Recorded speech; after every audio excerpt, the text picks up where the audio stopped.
जय श्री कृष्णा। आज की कहानी है कह दे तो क्या बुरा है।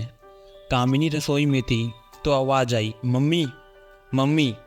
आर्यन उनका बेटा बुला रहा था। उन्हें थोड़ा गुस्सा आया। रोज़ इस लड़के का यही काम है। शादी हो गई है फिर भी हमेशा मुझे ही आवाज़ देकर बुलाता रहता है। शादी के पहले तो मेरे पल्लू को पकड़े रहता था, शादी के बाद भी मुझे ही परेशान करता है। दुखी होते हुए वे बाथरूम की तरफ गई। क्यों भाई आर्यन, क्या हुआ, क्यों बुलाया? मम्मी तौलिया भूल कर आ गया, प्लीज़ दे दो। अरे ये क्या बात हुई, ये भी मुझसे ही मांगेगा? अब तो तेरी पत्नी आ गई है, उसको बुलाता। नहीं मम्मी, वह लैपटॉप में कुछ काम कर रही है, बेडरूम में है। उसे बुलाऊंगा तो भी उसे सुनाई नहीं देगा, इसलिए मैंने आपको बुलाया। उसे तौलिया देते हुए वह मुड़ी तो बेडरूम में बिस्तर पर तकिए के ऊपर लैपटॉप को गोद में रखकर कुछ काम कर रही शालू को खिड़की से देखा। हाँ, ये तो महारानी है, सुबह से ही लैपटॉप खोलकर बैठ गई। समय होते ही खाना खाने आ जाएगी, मुझे ही खाना तैयार करना पड़ेगा। इस तरह सोचते हुए कामिनी रसोई में चली गई। कल शाम को मंदिर में उनकी सहेली विमला ने अपनी बहू के बारे में जो बातें बोली वो उन्हें याद करने लगी।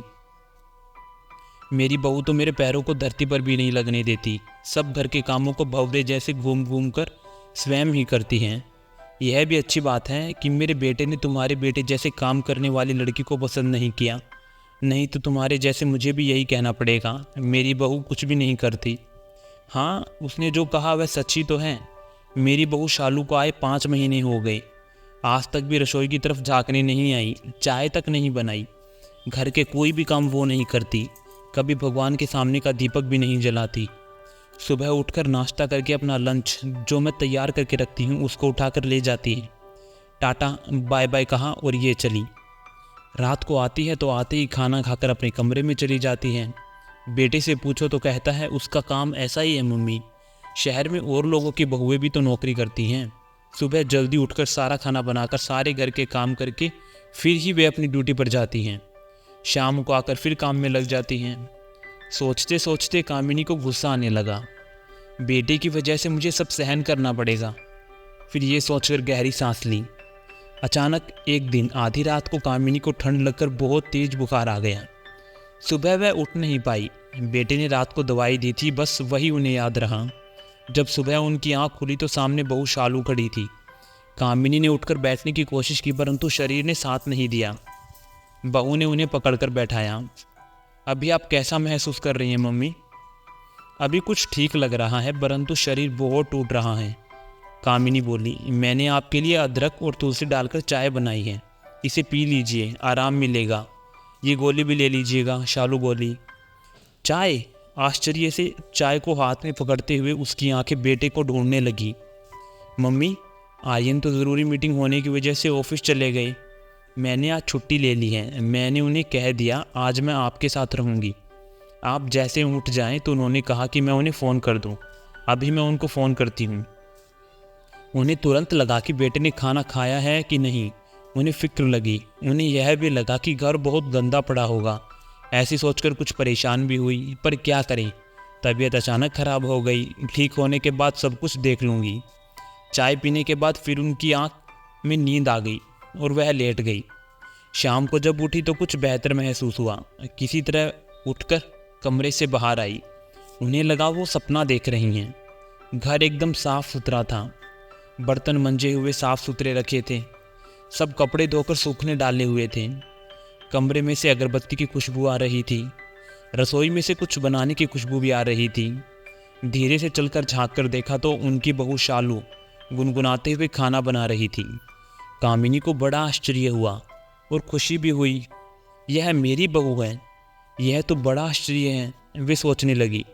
आइए मम्मी, आर्यन आकर खाना खाकर फिर आपको क्लिनिक लेकर जाएंगे, ऐसा उन्होंने बोला है, इसलिए डिनर जल्दी रेडी कर रही हूँ। मैंने पूड़ी छोले बना दिए और आपके लिए वेजिटेबल सूप बना रही हूँ। ऐसे कहते हुए बहू को कामिनी ने बड़ी प्रसन्नता से देखा। क्लिनिक में डॉक्टर के चेकअप के बाद जैसे ही बाहर आई तो उन्होंने देखा बहू और बेटे बात कर रहे हैं, तो उसे सुनाई दे रहा था। क्या बात है, एकदम से तुम कैसे बदल गई, यह क्या जादू हो गया, कहकर आर्यन मजाक कर रहा था। क्या कह रहे हो आप, कौन बदल गया? हाँ, तुम्हें ही कह रहा हूँ। मैंने तो देखा था छुट्टी के दिन भी तुम जल्दी नहीं उठती थी, काम भी कुछ नहीं करती थी घर का।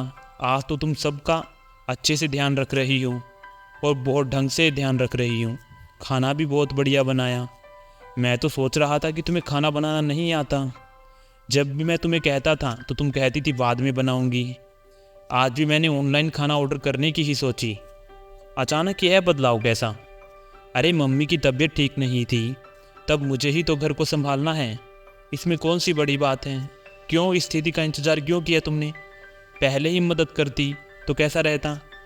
मुझे तो सब कुछ करने की बड़ी इच्छा होती थी, परंतु मुझे डर लगता था। डर? क्या कह रही हो? हाँ, हमारे घर भाभी आई तो शुरू में खाने से लेकर पूजा तक सब कामों को वो देखती थी, परंतु मेरी मम्मी को लगा कि उनका सारा अधिकार छिन गया। इसलिए दोनों के मन में खटास उत्पन्न हो गई। मैं जब यहाँ पर आई तब से कभी भी मम्मी ने मुझे कुछ भी करने के लिए नहीं कहा। इसलिए मैंने सोचा जब उनकी इच्छा ही नहीं है तो क्यों मैं उनको रोज़ाना के कामों में डिस्टर्ब करूँ। यह सोचकर मैं सिर्फ अपने कामों को ही देखती रही।